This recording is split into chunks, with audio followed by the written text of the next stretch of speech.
हुए दिखाया जाता है। सड़क के चारों तरफ पहाड़ थे और अचानक होने वाली इन पहाड़ों में लैंडस्लाइडिंग की वजह से लड़की की कार का एक्सीडेंट हो जाता है। ऐसे में उसकी कार स्लिप होकर पहाड़ों में फंस जाती है। वो बहुत ज्यादा जख्मी हो चुकी थी। ऐसे में एक रेस्क्यू हेलीकॉप्टर ठीक टाइम पर उसे बचाने के लिए आता है। इस रेस्क्यू टीम का लीडर है ली, जो कि मूवी का मेन कैरेक्टर भी है। वो अपने साथी को पहले इस लड़की को कार से निकालने के लिए भेजता है। जो आदमी जाकर उस लड़की को तो कार से बाहर निकाल लेता है, पर अब वो खुद भी वहाँ फंस चुका था। अब इन दोनों को बचाने के लिए रे ने एंट्री की और हेलीकॉप्टर से लटकती एक रस्सी की मदद से खुद लटकते हुए वो इन दोनों को संभाल कर वापस हेलीकॉप्टर में लाने में कामयाब भी हो गया। ये सब बहुत खुश थे। फाइनली इन्होंने लड़की की जान बचा ली थी, लेकिन उसकी कार नीचे पहाड़ों में ही गिर गई थी। खैर, अब सीन कट होकर हम कैलिफोर्निया यूनिवर्सिटी में डॉक्टर लॉरेंस को देखते हैं। वो एक सिस्मोलॉजिस्ट है जो जमीन पर आने वाले अर्थक्वेक्स यानी ज़लज़लों पर रिसर्च करते हैं। अभी वो अपने स्टूडेंट्स को 1964 में आए कैलिफोर्निया के एक ज़लज़ले के बारे में बता रहे थे, जो इतना भयानक था कि मानो कई एटम बम के हमले कर दिए गए हों। इसकी तबाही के असरात कई साल तक कैलिफोर्निया ने देखे। लॉरेंस बताते हैं कि ऐसा खतरनाक सिलसिला 150 साल में एक मरतबा जरूर आता है। वो बताते हैं कि कैलिफोर्निया की सैन एंड्रेस की फोर्ट लाइन बिल्कुल जमीन की टेक्टोनिक प्लेट्स के ऊपर है, यानी कि अर्थक्वेक का खतरा इस जगह पर सबसे ज्यादा है। थोड़ी देर बाद हमें दिखाया जाता है कि जब डॉक्टर लॉरेंस अपने ऑफिस में थे, तब उनके एक कलीग उनके पास आते हैं और उन्हें बताते हैं कि अभी एक ज़लज़ला आया है। ये लोग फौरन अपना काम छोड़कर उस ज़लज़ले की शिद्दत को नापने के लिए चले जाते हैं। ये दोनों जाते हैं एक बहुत बड़े डैम के ऊपर, जहाँ से इन्हें इस अर्थक्वेक की शिद्दत को नापना था। और जब ये लोग ये काम कर रहे थे, एकदम से इनकी मीटर के ऊपर वेव्स चेंज हो जाती हैं। वेव्स का इतनी तेजी से बढ़ जाना खतरे से खाली नहीं था। इससे पहले कि लोग कुछ सोचते या करते, यहाँ एक बहुत ही भयानक ज़लज़ला आ जाता है। असल में वेव्स का बढ़ना ज़लज़ला आने की एक निशानी थी। सभी लोग अपनी जान बचाने के लिए वहाँ से भागते हैं। डॉक्टर लॉरेंस के कुलीग भी जान बचाने के लिए यहाँ से भाग ही रहे होते हैं कि उन्हें तभी वहाँ डैम में फंसी हुई एक बच्ची नजर आ जाती है, जिसकी जान बचाते हुए वो जैसे ही आगे बढ़ते हैं तो एक और बड़ा ज़लज़ले का झटका उन्हें वहीं रोक देता है। वो उस बच्ची को बचाने के लिए डॉक्टर लॉरेंस की तरफ गिरा देते हैं और तभी आने वाला एक और भयानक झटका उस पूरे डैम को बर्बाद कर देता है, जिसमें डॉक्टर लॉरेंस के साथी मारे जाते हैं। सीन कट होकर हम रे को देखते हैं, जिसे इमरजेंसी में उसी डैम पर आने का मैसेज मिला है जिस डैम के ऊपर वो ज़लज़ला आया था। बहुत से लोग वहाँ फंसे हुए थे। जाने से पहले नायक अपनी बेटी को बाय कहता है, जो कि आजकल अपनी मोम के साथ रहती थी। यानी रे और उसकी वाइफ का डिवोर्स हो चुका था और रे की बेटी अपनी मोम और अपनी मोम के फियांसे के साथ रहती थी। डेनियल को आज किसी मीटिंग के सिलसिले में सैन फ्रांसिस्को जाना है, जिसमें वो एमा और ब्लैक को भी अपने साथ लेकर जाने वाला था। सैन फ्रांसिस्को में ब्लैक को एक लड़का मिलता है। उस लड़की के साथ उसका छोटा भाई भी था, जिन दोनों से बात करके ब्लैक को बहुत अच्छा लगता है और जल्द ही इन तीनों में दोस्ती हो जाती है। खैर, यहाँ हमें दिखाया जाता है वो डैम जो ज़लज़ले की वजह से तबाह हुआ था, उस तबाही की खबर अब पूरी दुनिया में फैल चुकी थी, क्योंकि ज़लज़ले के टाइम पर डॉक्टर लॉरेंस वहीं पर थे। इसलिए रिपोर्टर डॉक्टर लॉरेंस का इंटरव्यू लेने के लिए आई थी। वो डॉक्टर लॉरेंस से सवाल करती है, बताइए कि वहाँ पर ज़लज़ला कैसे आया था। इससे पहले कि डॉक्टर लॉरेंस कोई जवाब देते, डॉक्टर लॉरेंस के दो स्टूडेंट घबराते हुए उनके पास आते हैं। उनके पास कोई रिपोर्ट थी और जैसे ही ये रिपोर्ट डॉक्टर लॉरेंस ने देखी तो वो भी घबरा गए। उन्हें मालूम हुआ था कि सैन एंड्रेस के अंदर एक बहुत ही बुरा ज़लज़ला आने वाला है। ये सिलसिला इतना खतरनाक साबित होने वाला था कि वो आसपास के सभी शहरों को भी अपने लपेट में ले लेता। इस सिलसिले को आने में थोड़ा ही वक्त रह गया था, यानी इनके पास इतना वक्त भी नहीं था कि उन शहरों से लोगों को पहले ही बाहर निकाल लिया जाए। यहाँ हम रे की वाइफ एमा को देखते हैं, जो एक बिल्डिंग के टॉप पे एक रेस्टोरेंट में मीटिंग कर रही थी। अचानक उसके टेबल पे रखी सारी चीजें हिलने लग जाती हैं। असल में ज़लज़ला शुरू हो चुका था। इसी बिल्डिंग के साइड व्यू में हम देखते हैं कि वहाँ मौजूद सभी ब्रिजेस टूट चुके हैं। ये बिल्डिंग भी अब इतनी तेजी से हिलने लगी थी कि मानो अभी टूट कर गिर जाएगी। एमा जल्दी से इस मुश्किल सिचुएशन में रे को कॉल करती है, क्योंकि वो जानती थी कि रे उसे हर हाल में बचाने आ जाएगा। इस रे, जो कि एक रेस्क्यू ऑफिसर है, वो अभी अपने हेलीकॉप्टर में ही था। वो एमा से कहता है, तुम परेशान नहीं हो, मैं जल्द ही तुम तक पहुंचकर तुम्हें बचा लूंगा। इतने में हमें दिखाया जाता है कि वहाँ धड़ाधड़ सारी बिल्डिंग्स गिरना शुरू हो चुकी हैं। हर जगह अफरा तफरी मच चुकी है। सभी लोग अपनी जान बचाने के लिए चिल्ला रही हैं। एमा इस टाइम फौरन दोबारा बिल्डिंग के टॉप पर जाना चाहती है, क्योंकि वो जानती है वहाँ से रे बचाने आएगा। लेकिन जैसे ही वो स्टेयर्स का दरवाजा खोलती है तो उसे पता चलता है कि बिल्डिंग का दूसरा हिस्सा पूरी तरह तबाह हो चुका है और लोग अपनी जान बचाने के लिए वहाँ लटके हुए हैं। सिर्फ यही नहीं, ऊपर से लोग ऐसे नीचे गिर रहे थे जैसे कोई इंसानी पुतले नीचे गिर रही हो। या एमा किसी दूसरे रास्ते से बिल्डिंग की टॉप पर तो पहुंच जाती है, लेकिन ज़लज़ले का आने वाला एक और झटका इस टॉप को भी हिला देता है। और इससे पहले कि एमा इसमें दबकर मारी जाती। यहाँ पर रे पहुंच जाता है। वो जल्दी से एक नेट एमा की तरफ फेंकता है और एमा उस नेट की तरफ बढ़ने लगते हैं। दिखाया जाता है कि पीछे से एक बहुत बड़ी बिल्डिंग एमा के ऊपर गिरने वाली थी और इससे पहले कि एमा उसके नीचे दबकर मर जाती, एमा नेट का सहारा लेते हुए ऊपर चढ़ जाती है।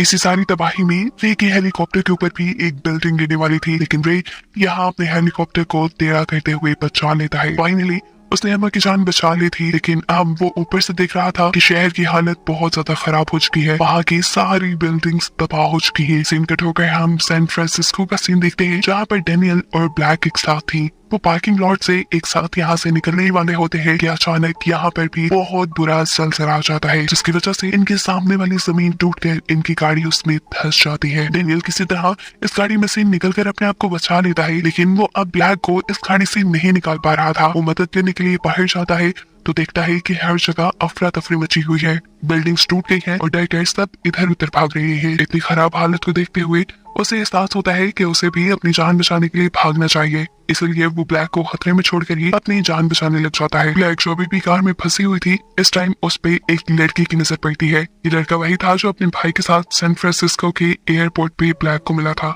वो भी ब्लैक को पहचान लेता है और यहाँ उसकी मदद करते हुए गाड़ी को एक डंडे के जरिए इस गड्ढे से ऊपर की तरफ निकालते हुए ब्लैक की जान बचा लेता है। अब ये तीनों मिलकर भी जब इस बिल्डिंग से बाहर निकलते हैं तो शहर की तबाही देखकर इनके भी होश उड़ चुके थे। भागते हुए मुश्किल से ब्लैक एक ऐसी जगह पहुंचती है जहां उसे एक फोन मिल जाता है। यहाँ से वो अपने डैड को कॉल करती है और कहती है, प्लीज डैड मुझे बचा ली, शहर की हालत बहुत खराब हो गई है। जवाब में कहता है, घबराओ नहीं, तुम ऐसा करो कि किसी ऊंची जगह पे चले जाओ, मैं जल्दी तुम्हें बचाने आ रहा हूँ। फौरन ही रे अब सैन फ्रांसिस्को के लिए निकल जाता है, जबकि सैन फ्रांसिस्को में हम देखते हैं कि ज़लज़ले के झटके अब रुक चुके थे। सभी लोग सेफ जगह की तलाश में थे, लेकिन यहाँ डॉक्टर लॉरेंस के जरिए हमें मालूम होता है कि सैन फ्रांसिस्को में ज़लज़ले के झटके सिर्फ कुछ ही देर के लिए रुके थे। असल में वहाँ अब इससे भी भयानक ज़लज़ला आने वाला था।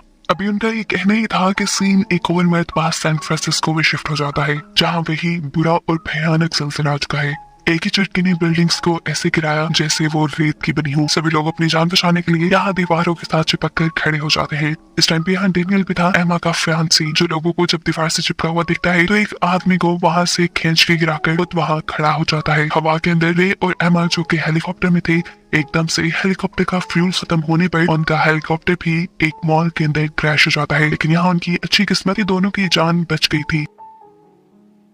ये लोग अभी आधे रास्ते में थे। इन्हें अपने बेटे की जान बचाने के लिए किसी तरह सैन फ्रांसिस्को जाना था, इसीलिए ये लोग एक कार चुराते हैं और आगे बढ़ जाते हैं। थोड़ी ही दूर जाने पे एकदम से रे को कार रोकनी पड़ी, क्योंकि आगे एक गड्ढा था। उतरकर जब इन्होंने चेक किया तो वो गड्ढा कई 100 मीटर जमीन के अंदर गहरा था। अगर इनकी गाड़ी उसके अंदर चली जाती तो ये कभी ना बच पाते। इस रास्ते से तो अब ये लोग सैन फ्रांसिस्को जा नहीं सकते थे, तो अब ये लोग कोई दूसरा रास्ता सोचने लग जाते हैं। तभी एक बूढ़ा कपल कार में इनके पास आता है, इनसे इनकी मुश्किल पूछता है तो रे बताता है कि हमें हर हाल में सैन फ्रांसिस्को पहुंचना है। मालूम होता है कि ये बूढ़ा आदमी एक पायलट था और उसके पास अपना प्राइवेट प्लेन भी था, जिसे वो रे को दे देता है ताकि वो लोगों की जान बचा सके। रे इस प्लेन में बैठकर अब सैन फ्रांसिस्को के लिए निकल जाता है। फाइनली ये लोग सैन फ्रांसिस्को तो पहुंच जाते हैं, लेकिन रे दिखता है कि एयरपोर्ट पे प्लेन को रेंट करने की कोई जगह ही नहीं रही, इसलिए वो एमा को लेकर चलते प्लेन से नीचे की तरफ कूद जाता है। नीचे स्टेडियम था। अब वो यही से अपने बेटे को कांटेक्ट करता है और कहता है, ब्लैक तुम्हें स्टेडियम की तरफ आना होगा।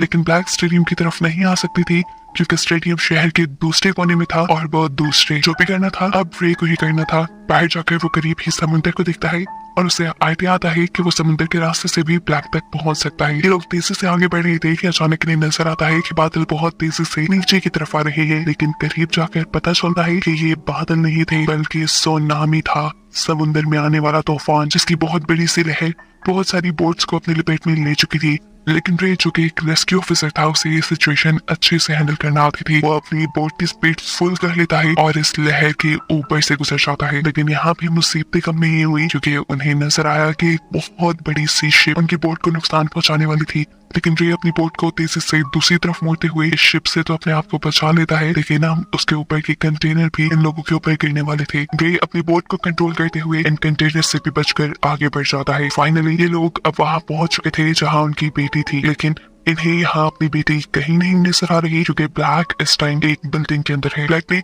अपने मॉम डैड को देख लिया था वो इन्हें आवाज देती है, लेकिन खिड़की पे लगे हुए कांच की वजह से आवाज उन तक पहुंच नहीं पाती। ऐसे में ये लोग वापस जाने लगे, लेकिन तभी एमा ने नोटिस किया कि उसके हाथ पे ग्रीन लेजर लाइट आ रही है। ये लोग पीछे मुड़कर देखते हैं तो फाइनली ये लोग ब्लैक को देख चुके थे। इससे पहले कि ये लोग आगे बढ़कर ब्लैक को बचा लेते, समुद्र में आया हुआ बुरा तूफान जो इस शहर को पहले से ही लपेट में ले चुका था, उसकी एक और लहर इस बिल्डिंग को तबाह कर देती है और ऐसे जिस फ्लोर के अंदर ब्लैक थी वो पूरा का पूरा फ्लोर पानी के अंदर डूब जाता है। इनके देखते हुए रे फौरन पानी में जम करके अपनी बेटी को बचाने के लिए निकल जाता है। ब्लैक का साथी भी एक स्टिक की मदद से ये कैबिन तोड़ने की कोशिश कर रहा था, लेकिन शीशा बहुत ही मजबूत था, उसके लिए करना नामुमकिन हो रहा था। और तब एमा उसे देखते हुए उसे साइड पे होने का इशारा करती है, क्योंकि अब वो अपनी बोट के जरिए तेजी से उस शीशे को तोड़ देती है। यहाँ हम देखते हैं कि रे भी अपनी बेटी को बचा चुका था। वो भी अपनी बेटी को पानी से बाहर इस बोट के ऊपर ले आता है, लेकिन ब्लैक इस टाइम बेहोश थी। रे उसे होश में लाने की कोशिश कर रहा था, जबकि एमा अपनी बोट के जरिए यहाँ से निकलने की कोशिश में थी, क्योंकि तूफान धड़ाधड़ बिल्डिंग्स को तोड़ रहा था। अब एमा जिस रास्ते से बोट को निकालने लगी थी उसके ऊपर वाली पूरी बिल्डिंग भी टूटने ही वाली थी। इससे पहले कि बिल्डिंग टूटती,